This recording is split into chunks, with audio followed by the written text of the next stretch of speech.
Me di cuenta que trabajaba en una casa que solo aparecía en la noche.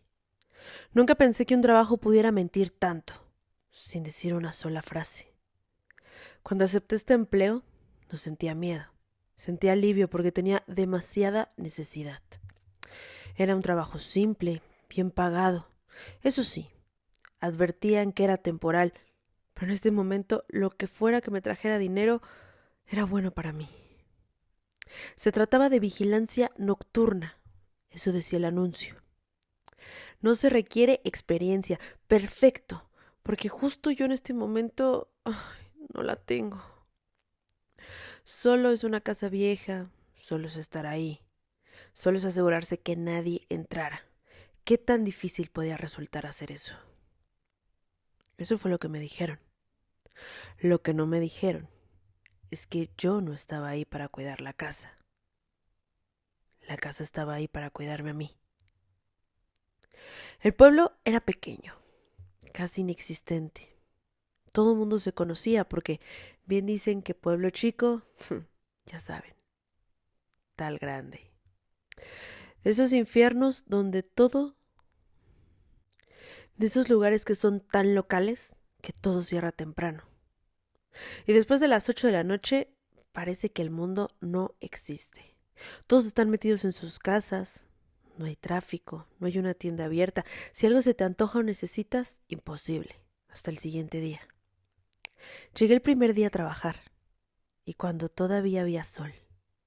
La casa estaba al final de una calle muy larga, rodeada de árboles demasiado altos. Debo admitir que se veía hermoso. No daba miedo, daba nostalgia. Era una casa tan preciosa, pero tan abandonada. Como si alguien lo hubiera dejado ahí a mitad de una vida y simplemente hubiera salido corriendo. La agencia que me contrató me entregó una sola hoja de instrucciones. Nada de contratos largos, nada de advertencias, mucho menos de cosas diplomáticas, mucho menos de trámites engorrosos. Solo había una frase subrayada. El turno comienza a las 9 p.m. en punto. Pregunté por qué esa hora era tan exacta. La mujer del mostrador levantó la vista, me miró por unos segundos de más y dijo, porque antes de eso, la casa no está completa. Yo pensé que era una broma. Me imaginaba una novatada de cuando entras a un trabajo nuevo y en vez de ayudarte a resolver las dudas que tienes, alguien te hace la vida un poco más difícil, solo para que aprendas. La primera noche fue bastante tranquila, demasiado de hecho. A las 8:59 estaba sentada en el sillón del comedor mirando el reloj. Cuando marcó las 9, algo cambió. No fue un ruido, no fue una luz, fue una sensación. Como si el aire se volviera más y más pesado. Como si la casa hubiera respirado profundo. Como si por primera vez en horas algo cobrara vida. Me acerqué a la ventana. La calle ya no era la misma, no se parecía. Las casas que estaban enfrente habían desaparecido. Las farolas que alumbraban simplemente ya no estaban. El camino parecía alargarse hacia una oscuridad sin forma. Era como si la casa ya no estuviera en el pueblo. Era como si el pueblo hubiera dejado de existir. Esa noche escuché pasos, lentos, arrastrados. Venían del piso de arriba.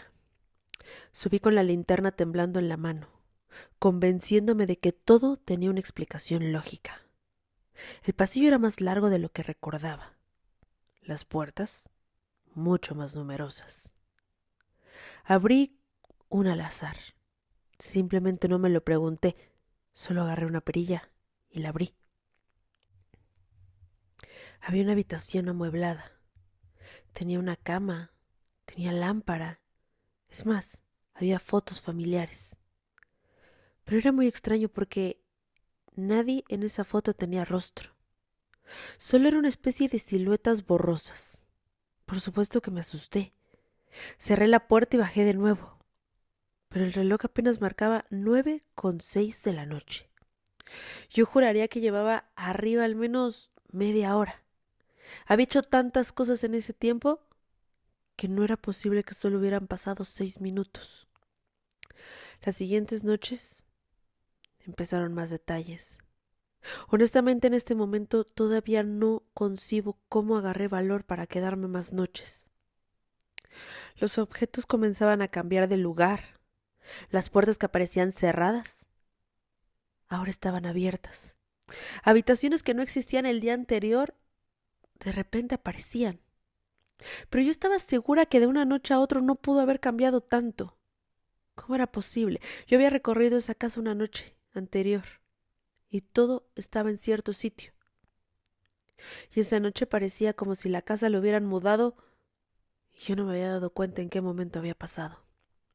Y siempre, siempre había una sensación de que me observaban. La cuarta noche encontré un letrero colgado en la puerta al fondo del pasillo. El letrero decía no abrir después de las 9. Miré el reloj. 9:23. Pasé saliva, pero no la abrí. Hubo una especie de alerta dentro de mí que me dijo que no lo hiciera. Pero no les voy a negar. También existía esta otra parte que no podía con la curiosidad. Esa noche soñé con la casa. Soñé que estaba llena de gente, que había música, que todos parecían muy felices. Hasta que uno por uno, todos se daban la vuelta. Y de repente todas aquellas personas se quedaban mirándome, como si supieran algo que yo no sabía. Decidí investigar. En el pueblo nadie quería hablar. Hasta que un hombre viejo, en una tienda casi vacía, también parecía abandonada. Él fue el único que se atrevió a decirme la verdad. Esa casa se quemó, susurró, hace muchos años. Me contó que durante el incendio las puertas no abrieron, las ventanas no se podían romper y que todos los que estaban adentro quedaron atrapados. Pero lo peor no fue eso. Lo peor fue que la casa volvió a aparecer intacta a la noche siguiente. Y nadie entendía cómo, porque la habían visto en ruinas, completamente quemada. Ni siquiera habían podido recuperar a las personas que estaban adentro. Todo se destruyó. Desde entonces, aquella casa solo se dejaba ver cuando oscurecía. El hombre dijo: la gente que entra de noche a veces ya no vuelve igual. Esa noche de inmediato supe que yo tenía que irme. Algo dentro de mí me alertaba y me decía que estaba en una situación de extremo peligro, pero no entendía ni siquiera cuál era el peligro. ¿A qué le tenía que huir exactamente? Porque era una casa que aparecía y no me había hecho nada, pero al mismo tiempo me aterraba. A las 8:59 estaba otra vez ahí, como si la casa me hubiera llamado. A las 9 en punto escuché voces, esta vez muy claras. Eran risas, era una conversación, como si la casa estuviera llena, como si hubiera una fiesta dentro de ella. Vi sombras moviéndose detrás de las paredes. Pasos se escuchaban subiendo las escaleras. Y una mujer llorando. Y entonces una voz muy cerca de mi oído susurró: gracias por aceptar el turno. Me giré. Por supuesto que no había nadie, pero el espejo del pasillo reflejaba algo diferente. Yo no estaba sola. Había personas detrás de mí, quietas, observando, quemadas. A las 11:11 todas las puertas se cerraron de golpe. El reloj se detuvo. La casa empezó a transformarse de nuevo. Las paredes se volvieron obscuras. El olor a humo llenó todo el aire. Se escuchaban golpes, gritos, personas pidiendo ayuda, intentando escapar de ese horror. Encontré en ese momento un cuaderno sobre la mesa. Dentro había nombres, fechas y una frase escrita una y otra vez. La casa necesita a alguien que recuerde. Al final de la lista estaba mi nombre, con la fecha de esa noche, y debajo otra frase: última vigilante. Corrí, no recuerdo cómo salí, no recuerdo la puerta. Solo recuerdo que desperté al amanecer sentada frente a un terreno completamente vacío. La casa no estaba. Ese día me fui y nunca jamás volví al pueblo. Nunca hablé de esto. ¿Quién me iba a creer? Hasta hoy. Porque anoche, mientras caminaba por mi calle, vi una casa que no debería de existir.